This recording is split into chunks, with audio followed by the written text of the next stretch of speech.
Kanin yan, pinabili ko na yan hapon. Hindi ka naman kumakain. Mamaya hapon. Hindi na ako magpabili mamaya hapon, pinabili ko. Oo, dahil mong isda. Tapos hindi ka naman kakain. Isda yan, ngayon lang yan. Nilagay ko dyan. Pakoy biga. Kumain ka ng marami, Ate Nel, para lumakas ka. Oh, ito ano naman to? Kinalat mo na naman. Ito, wala naman to ng ano, oh. Yung ano. Ito, wala na naman sa ayos yung mga lagayan mo. Hindi, maya ko inano. Yan. Ito kung maggalaw, di makagalaw-galaw Ha? ito. Sakit. Ibabalik mo pa yan. Oo. Ano pa yan, magapa.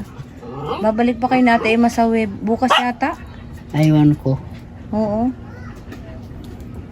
Kanina hindi nagpunta. Sino? Ate Ima. Mamaya pa yan lilinisin yung paa mo. Nagsimba siguro sila. Kain ka na? Kumain na ako. Ang kinain mo? Kanin ni Vanessa. Kumain na yung mga aso mo, Ate Nel? Ha? Kumain na yan?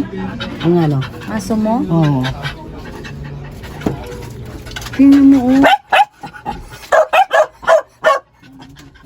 Parang may sugat sa atin sa liig. Ano yan? May sugat siya sa liig? Parang may sugat siya. Ano yan na kinagat? Kinagat sinisa na nag-away. Yan, lumaban eh. Ipakuha natin yan sa... Hindi ko ni pamigay. Sabi mo, ibigay mo yan dun sa ano. Kawawa lang sila dito, oh. Pabayaan ko sila yan. Pinapakain ko naman yan sila. Kahit ako rin makakain, pinapakain ko sila. Eh, minsan naman, di mo na naalagaan ng maayos. Ayan mo. Inamintaba nila yan. Kung sila pag di makakain. Gampay na aso na lalagaan yan, mapayat yan, hindi yan na mamayat. Eh, minsan di ka naman na nakakagalaw. Ang taba, Kilos. ang taba sila.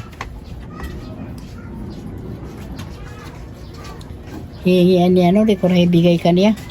Sino? Yung puti na yan, alam ko